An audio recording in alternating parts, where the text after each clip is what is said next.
أعوذ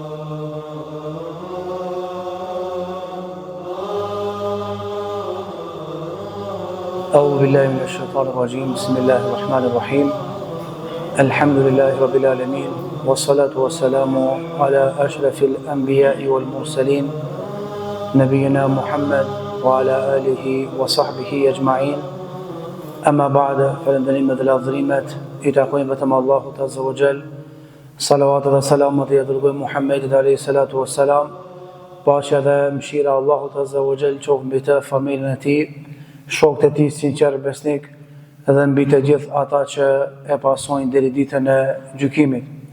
Të nderuar vëllezër, të nderuar xhamat, jemi tek cikli i ligjëratave këshilla nga urtakët e këtij ummeti. Jemi edhe më tej në këshillat e sahabiut të nderuar Ali ibn Abi Talib radhiyallahu an. Këshilla e radhës e këtij sahabiu është si vjen: "Men zahida fi dunya hanat alayhi ومن ارتقب الموت سارع في الخيرات." Tha Ali radiallahu an, ai që tregohet zahid në dunja, ai që nuk vrapon pas dunjas, i lehtësohen aty sprovat fatkeqësit. ومن ارتقب الموت سارع في الخيرات, ai cili e kujton vdekjen, ai cili përgatitet për vdekjen, personi në fjalë, pra shpejton në kryerjen e punëve të mira. E para që duhet me ditë nga kjo thënie është se fatkeqësit edhe belat edhe sprovat në islam nuk shihen si diçka të rastësishme, por si sprovë, pra që Allahu Azza wa Jall dëshiron me dallu qëndrueshmërinë atij që ka për një me këtë fe edhe atij që nuk e ka për një me. Gjithashtu vinë si mjet edukimi dhe ngritje shpirtërore, vinë si pastrim prej gjunaheve, mëkateve. Për të arsye, ai i cili tregohet zahid me dunjan, ai i cili nuk jepet pas dunjas, ai i cili nuk e lidh çdo të mirë të dunjas me fe, edhe nuk e lidh me sukses, pra duhet me kuptu një herë mirë se çka është dunjaja për me kalu dunjan ma let. Duhet me kuptu realitetin e dunjas, domethënien e dunjas, vlerën e dunjas, edhe duhet me kuptu se kjo dunja është e shkurt. Andaj, kur e kupton drejt realitetin e dunjas, çdo gjë që të vjen në këtë dunja e kalon me lehtësi, e të i kalon me lehtësi. Për atë arsye kanë thënë ulemaja men jahila shay'an a'da. Aleikum salam. Ai i cili është ignorant ndaj diçkaje e armiqson atë. Andaj njeri që nuk e din rrethanat, njeri që si din gjërat, automatikisht armiqson diçka pa drejtësisht. Për atë arsye ignoranca është e ndaluar në fenë e Allahut Azza wa Jall. Gjithashtu nuk ka shans me shpëtu nga sprovat edhe fatkeqësitë e kësaj dunjaje, nga se njerëzit më të mirë se na, njerëzit më burra se na, më musliman dhe besimtarë se na, kanë pas sprova nga më të ndryshme në këtë dunja. Prej tyre pejgamberët e Allahut Azza wa Jall kanë qenë të zgjedhurit, të dashurit të Allahut, mirë, po megjithatë ju në sprovu atë shumë sa që mu pas provu në atë formë, nuk kishmi mujt me posapër. Andaj është e pamundur me kalu në këtë dunja pa fatkeqësi. Është e pamundur me kalu në këtë dunja pa sprova, edhe pa thera apo therime. Ibn Kaimi rahimahullah thot për dunjan: "Khuliqatid dunya ala kederin, fa kayfa tanaluha safwan." Dunjaja është kriju si e tillë, e pështjellë, e errët, e vështirë. Andaj çish po do me kalu këtë dunja blanko, që po do me kalu këtë dunja pastër, pa u njëllos, pa u sprovu. Thot fahadha qattun fi imkan. Dhe kjo është e pamundur dhe nuk e ka logjika njerëzore me kalu disa vite në dunja, do thot edhe mos me u sprovu. Gjithashtu thot o ti që e dë dunjan, përgatitu për pasojat e kësaj dashurie, nga se ti ke me lon dunjan para sa ajo të loje ty. Gjithashtu, ai i cili kapet për Allahun Azza wa Jall. Kjo është lidhja më e fortë. Për shembull, nëse lidhesh me një njeri, qoftë miqësi, qoftë shoqni, ka mundësi për interesa të caktuara, për probleme të caktuara, keqkuptime të caktuara, kjo lidhje më kaput. Nëse lidhesh me dunjan, edhe dunjaja të tradhton, të levet, e me çka duhet mu lidh me krijuesin e shokut, e miqësisë, e shoqërisë, e dunjas, e çdo gjëje. Kjo është lidhja më e fortë që nuk kputet. Për të syë Allahu Azza wa Jalla tha: "Urwatil wuthqa lam fisama laha." Ai cili kapet për litarin e pashkputur të Allahut Azza wa Jalla, ky litar nuk ka shkputje. Nga se dunjaja pra është e tillë që shkputet prej njeriu, e lë njeriu bashkë në ato momente kur njeriu ka nevojë më shumë ti për dunja. Normalisht dunjojën për me kalu ma let, për mos mi marrë dështimet nga zemrës, problemet nga zemrës, çka duhet me bëhet, duhet që me kuptu realitetin e saj, duhet që mos me u dashuru shumë me dunjan, por me kuptu dunjan, si kjo ardhë mysafir me një vend, dhe kjo më këthy prap vendin tonë, edhe me kuptu dunjan si ur kaluse në ahiret. Normalisht ka parime fetare, tjera të cilët i kanë cek ulemaja, për ti përballu ma let fatkeqësive dhe për ti të i kalu fatkeqësisë në këtë dunja. Për shembull, njerëzit që i përjetojnë sprovët shumë rënd, kush janë? Ata që e dojnë dunjan shumë. Kanë pas plan me bleni kert mirë, me avancu një punë më të mirë, me konkuru një punë më të mirë. Një sprovë dunjasit e një smundje, kjo njeri hub kontrollin, se ju kanë prish planet e kësaj bote. Ai cili nuk dashurohet me dunjan, se merr dunjan nga zemrës, ku me di çka më ndodh, ku me di çfarë plane me ju prish, për shkak smundjes edhe elementeve tjera, ky njeri nuk i merr këto punë nga zemrës. I merr me lehtësi. Okej, thot, kum pas plan me arrit këtë dëshirë, ka qenë caktimi i Allahut që unë mos mua dhe mos më arrit. Ka qenë caktimi i Allahut që unë mos më arrit deri te kjo çështje, se s'ka qenë rrezik jemi. Andaj Aliu tha: "Men zahida fi dunya hanat alayhi." Ai cili tregohet zahid këtë dunja, dunjaja i vjen atij në nështrume, i vjen dunjaja diçka e lehtë, pa vlerë. Edhe normalisht ka dhe parime tjera. Parimi i dytë është pra pa tjetër me e kuptu, do thot kaderin, apo me e kuptu urtësinë hynore të Allahut Azza wa Jall. Çka i bën kjo në shariat?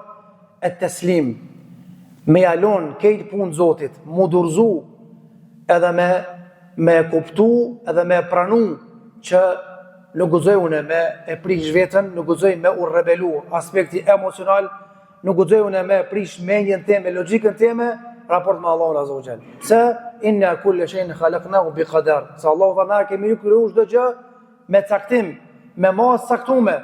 Andaj smunja që të ka ardhur, fatkeqësia që të ka ardhur, sprova nuk ka ardhur as më pak, as më shumë jashtë asaj që ka caktuar Zoti. Edhe Allahu ka garantuar që la yukallifu Allahu nafsan illa wusaha. Zoti nuk e ngarkon askën për të mundësive që ai ka. Gjithashtu duhet patjetër me aktivizu, do thot sabrin, edhe mos me met pasiv, me dur në xhepa çdo populli. Pse? Për shkak se me sabër njeriu ka mundësi me i të kalu sprovat. Çka do thot sabri? Nuk është vetëm me thon fjalë goja, valla jam të bëj sabër, valla që Zotin sprovoj, e s'po kam çka më bëj po bëj sabër. Jo, nuk duhet me qenë kështu sabri i muslimanit. Sabri i muslimanit duhet me qenë duke i menaxhu emocionet. Dhe këto emocione mund të me qenë edhe pozitive dhe negative. Pozitive ka mundësi me të ndodhë në e mirë dhe mu që pesh. Mos me ditë që ka me bo. Thot populli me fluturu, me trup toka me men hava. Edhe ku të gëzohesh, gëzohu me ma saktume. Po edhe kur të mërzitesh, me i kontrolu emocionet me ma saktume, mos me imshu vetës, mos me shky këmishën, mos me thy derën, mos me raptu derën, mos me e rafe vladin, kështu më radhë. Pra sabër ndaj fatkeqësive të thot, me i menaxhu emocionet negative. E dyta, me bo përpjekje për zgjidhje. Të ka rrok një mjegullim, të ka rrok një hallakam, një sprov, me qeni i zhdërvjellët, me ditë që shmo gjithë, edhe me menaxhu situatën, formë më të mirë të mundshme, Dhe normalisht e treta është me rujt moralin. Nga sa Allahu Azza wa Jall e lidh ngusht ndihmën hynore me sabrin edhe durimin. Inna Allaha ma sabirin. Allahu është me durimtarët. Apo do Zoti me qenë me ty momentet më kritike të jetës, po dush patjetër me bo sabër. Dush patjetër me bo durim. Dhe normalisht sabri, durimi, po thot, ndodh në këto raste, duhet patjetër mos me u anku te krijesat me Zot. Po do të me kallëzu moral edhe në durim, në edukat. Mos me shku te njerëzit me thonë, unë e bollë jam njëri mirë, bollë më i mirë, bollë më i mirë, po që Zoti filani se sfron mu po mësëron, Allah në rujt. E dyta është me bo sabër në kërkimin e zgjidhjes së provës problemit. Nuk zgjidhen probleme për inat. Nuk largohet smunja për inat. Nuk largohet fatkeqësia për inat. Duhet me bo sabër. E ke provu këtë zgjidhje s'ka dhez, nuk ka pas rezultat pozitive, provon tjetrën. Gjithashtu duhet me prit sabër, duhet me pas sabër në pritje të shpërblimit. Ngon ligjërata Allah i shpërblen durimtarët, ngon ligjërata durimtarë shpërblen pa mas, mirë po nuk ki sabër, do thot me prit shpërblimin e Allahut Azza wa Jall. E dyta që duhet me pas parasysh është ar-raja, shpresa e palakundur. Besimtari ku me di sa me pas fatkeqësi këtë dunja, ku me di sa me pas prova, kur asë në mënyrë, në asë një vend, ku nuk i up shpresat në Allah në Azza. La taqnatu min rahmatillah. Ka thonë Zoti, kur mos të shkoje menja me up shpresat në mëshirën e Allahut. Që tha Jakubit e me vetë, wala tayasu min rauhillah. Nuk i ka hija, tha, muslimani me i up shpresat në mëshirën e Allahut Azza. Çka thonë njerëzit në përgjithësi? Shpresa des e fundit. Te na imanlit, musliman, shpresa ndaj Allahut, në Allahun kur nuk vdes. Asnjëna nuk u hupim shpresat, ku me di sa më na ngushtu punë. Andaj na besojmë fuqishëm se pas çdo vështirësie vjen lehtësimi. Kanë herë me tar punë dyzen, duhet me kalu pak na përtherra. Duhet me kalu disa rrugë të rrezikshme, disa rrugë të vështira. Duhet me kalu disa rrugë që duhet me thëru ka pak. Në Allahu për të dhonit mirë të sprovon. Dhe deri sa të vjen kua me shiuat mirë, ka gjëra të hidhura, të idhta. Andaj na ku me di sa mos provu, prapë kemi bindje, e kemi iman, besim, që pas do vështirësie vjen lehtësimi. Dhe Allahu këtë ka garantuar në Kur'an. Fa inna ma'al usri yusra. Inna ma'al usri yusra. Dy herë ka thënë Allahu në surën Ash-Sharh. Me të vërtetë, pas vështirësive vjen lehtësimi dhe pa pikë dyshimi, pas vështirësive vjen lehtësimi. Andaj muslimani kur nuk ka u shpresën në Allahun Azza wa Jall. Pastaj doja dhe lutja në momente të kalimit të sprovave. E shef që nuk më mund me bo sabër. E shef që s'ki fuqia s'doha me bo.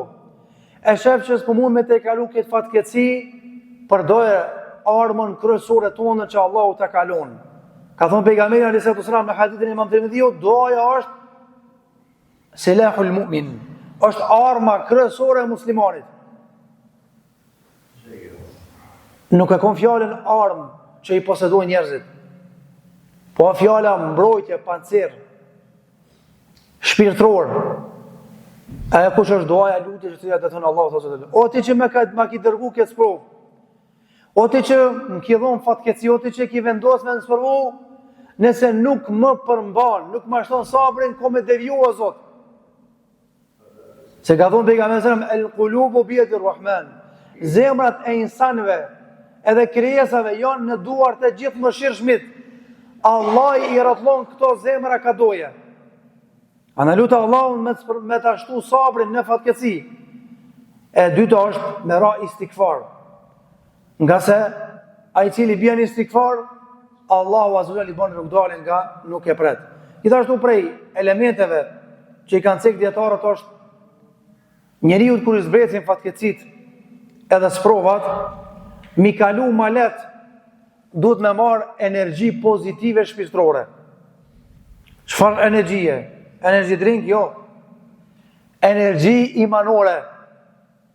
E kush është energjia imanore? Kush është freskim i shpirtit të muslimanit? Kush është refresh i zemrës së besimtarit, jo në punë të mira. Punë të mira në aspektin islam, psikologjik, shpirtëror, ka thonë dietarët, e forcojnë zemrën. Se zemra ligështohet kur i ndodh një fatkeqësi, një sprovë. Gjithashtu e rrisin besimin edhe sjelljen, do thotë ndihmë hyjnore. Walladhina jahadu fina lanahdiyannahum subulana. Inna Allaha la ma'al muhsinin. Më të vërtetë ata që përpjeken me qëndru stabil në fenë Allahut azza wa jall, lanahdiyannahum subulana. Na kena mia kallëzu rrugën e drejtë. Inna Allaha la ma'al muhsinin. Allahu është me durimtarët. Pasha zotit kanë herë, kur të bjerën kryje, belaja, fatkeqësia, njeri hutohet, insan jemi krejt. Komi sa me pas dije, nuk është let me folje dhe nuk është let me përjetu. Me folje është ma let se sa me përjetu. Andaj kur të bjerë fatkeqësia, belaja në kokë, këta dije që i ki pas ka mundësin ato momente mos me pas efekt. E kush ta mundëson me pas, do të ketë efekt, ta mundëson përkujtimi i mirë, shoshnia e mirë, duaja që ti ja bën Allahu azza wa jall, që Allahu me ta boni zgjidhje edhe ne nuk dalin nga kjo fatkeqësi. Gjithashtu të ndëruar vëllezër, kur na ndodhin fatkeqësi provat, përpas asaj që e cekë Aliu radhiyallahu an, duhet patjetër me u konsultu me njerëz të meqëm, me njerëz të dijes, njerëz që i tutën Zotit. Të ka ndodhur një fatkeqësi, s'po di ç'më apo kësaj pune. Të ka ndodhur një bela, s'po di ç'më andu kapakin. Të ka ndodhur një hallakam shpes, s'po di ç'më apo zgjidhjen, patjetër duhet me pas një palë të tretë. Apo duhet me pas një njeri që i tutet Zotit edhe fetarisht ta zgjidh problemin edhe ja ndon kapakin asaj pune.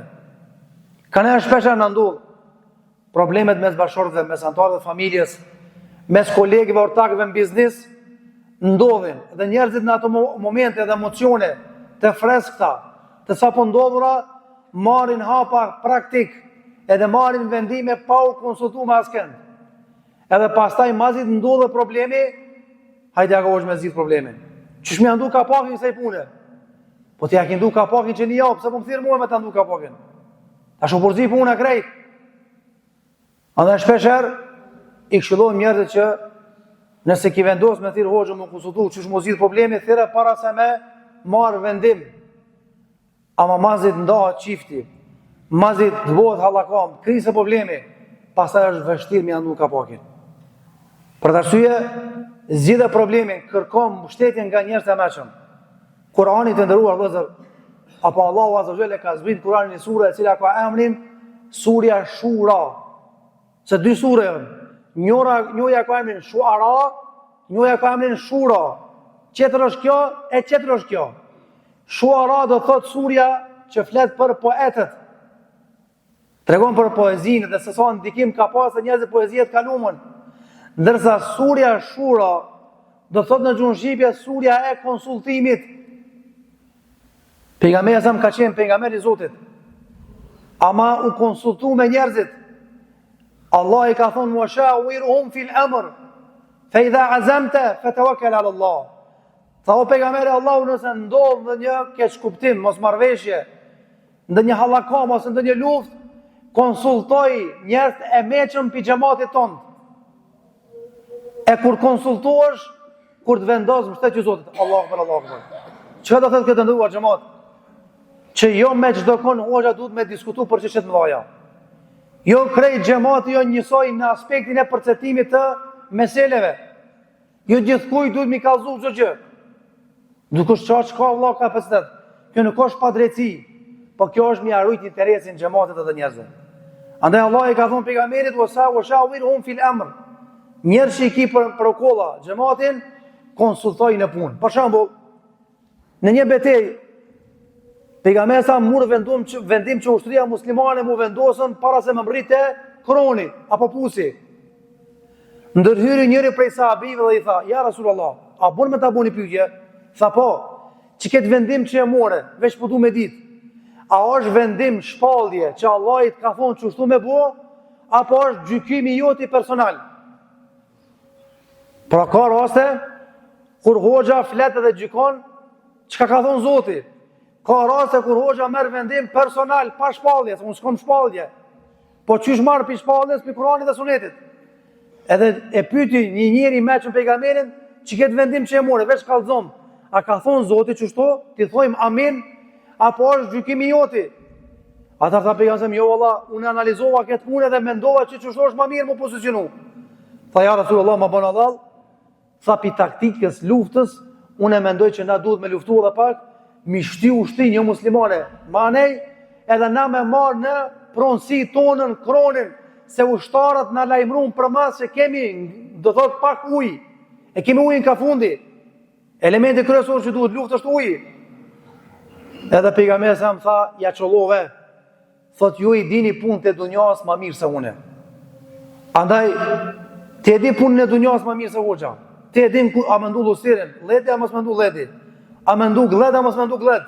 A fasada kështu, a të pia e gjuna e angusht. Çështjet të dunjas njerëzit dini ma mirë se ata që janë shkollu do thot me metoda profetike apo islame. Qysh me kalu, sprovon gjithashtu është pa qëtër me i kontrollu emocionet. Dhe normalisht e kontrollimi e emocioneve kemi njerëz të ndryshëm. Disa për njerëzve një sprovë vogël mi ndodh, Allahu Akbar, krijon panik pa nevojë. Kanë ka probleme që zgjidhen me 2 llafe, me 3 llafe, me një kafe, me një takim. Mirë po çaçai nuk ka pjekuri, krijon panik pa nevojë dhe e bën problemin që është samiza e bombull. Sa më vëlla ki mujt me një telefonat me zgjidhje problem. Ki mujt me një mesazh me zgjidhje këtë problem. Pse zmadhove problemin? Pse po krijon panik pa nevojë? Dhe te kjo panika pa nevojë kemi 2 njerëz. Njerëz që nuk din, e Allah i si merr në kusur, normal duhet me kërku falje ata për panikën që kanë bërë pa nevojë, edhe njerëz që e bojnë panikën me sharr, edhe me prapavi Allah na ruaj. Elus me Allahun që të bëhemi që ka thonë Aliu radhiyallahu an, men zahida fi dunya hanat alay, apo hana alay, kush bëhet zahid në dunja, çka do që i ndodh këtë dunja, sot e koftë keqe e madhe e vogël, ai e merr me duar shtrirë, e merr me zemërgjësi, edhe e vazhdon jetën e vet. Elus Allahun të na forcojë në situatat e tilla, Zoti i mëshirë, alhamdulillahi rabbil alamin.